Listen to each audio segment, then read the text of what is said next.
Hey guys, we're going to talk about two different things today in this lecture. First, we're going to talk about the end of Teddy Roosevelt's presidency, and then we're going to talk about Taft's presidency, which Roosevelt had hoped would basically be an extension of his, but was not. So let's start with Teddy Roosevelt and the end of an era. Roosevelt, in his second term as president, is going to call for more regulation of corporations, more taxing of incomes, and more protection of workers. So some of those same things that we talked about with the square deal, he's going to continue in this term. However, he announces that he is not planning to run again for a third term, making him a lame duck president. So lame duck basically means that you're in your last term and people are sometimes not as willing to work with you. And that's what happened. His congressional opponents just didn't do what he wanted done and waited until he left to kind of try to overturn some of the things that he had wanted done. Another thing that hurt Roosevelt during this time was an economic downturn called the Panic of 1907. This hurt him because his critics claimed that his regulation of industry had unsettled the markets and that those restrictions caused them not to make as much money. Roosevelt, on the other hand, charged that it was the wealthy capitalists and industrialists who had engineered the panic. They had made it happen just to get Washington to stop regulating them so much.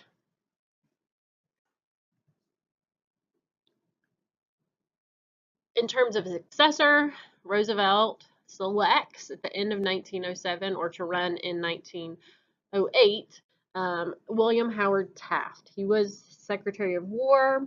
He was a progressive, though not as gung-ho of a progressive as Roosevelt was. Roosevelt convinced the Republicans to nominate Taft as their candidate. The Democrats nominated William Jennings Bryan, who we've talked about before, his Cross of Gold speech. This would be the third time Bryan runs for president. He's going to be defeated yet again. Taft is going to win with 321 electoral votes to Bryan's 102. Taft's going to get almost 1.2 million more popular votes than Bryan as well. Third party candidate in this election are the Socialists. They are going to nominate Eugene Debs, who is kind of the hero of the Pullman car strike that we talked briefly about in the last unit. Debs is going to get 420 votes. Roosevelt leaves office. He's super happy because Taft wins, and he goes on safari in Africa. His critics are super happy he's gone. They're wishing the lions in Africa luck. And as we talked about last class, he ends up killing like 11,000 animals while he's there, donates a lot of them to the Smithsonian, has a great time in Africa. His reputation back home is exaggerated. He wasn't as big of a trust buster and a regulator as he wanted people to believe he was. He made a lot of noise, but he didn't make a lot of laws. A lot of his restrictions and regulations actually helped business in the end rather than actually forcing them to do better. He fights socialism. He strives to drive the country down the middle road rather than on the extremes, and we talked about that last class as well. His longest lasting achievement was his conservation efforts, setting aside more land for national parks and reserves than any other president had before. In the end, he enlarges the power of the presidency using publicity and the fact that people liked him, that he was this really cool guy, to his benefit. He helps to shape the progressive movement. His square deal is a grandfather to his cousin Franklin Roosevelt's New Deal, which we'll talk about after Christmas. And he's going to now make Americans think about the need to lead the world responsibly. And we'll talk more about that responsibility in our next unit on imperialism as well. Let's turn now to Taft. Taft was super popular.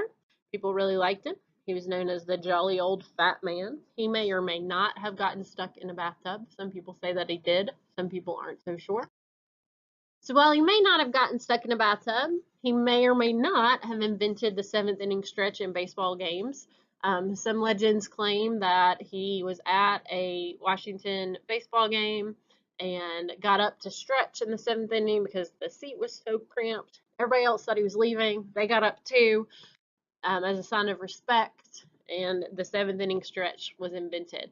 That may or may not be true. There are other stories about the seventh inning stretch, but that's kind of a cool other thing to think about with Taft. Regardless, he was pretty fat.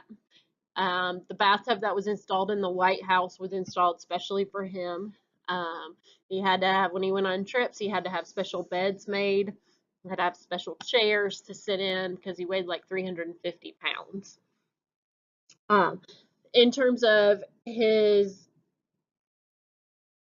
policies, a lot of people thought that Taft was going to be hostile to labor unions.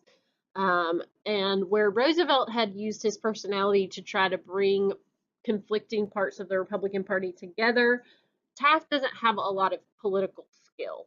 He doesn't really have a stomach for a fight. He just kind of wants everybody to be happy and not have to get in political debates or have problems between different factions. He's passive towards Congress, kind of lets them do what they want.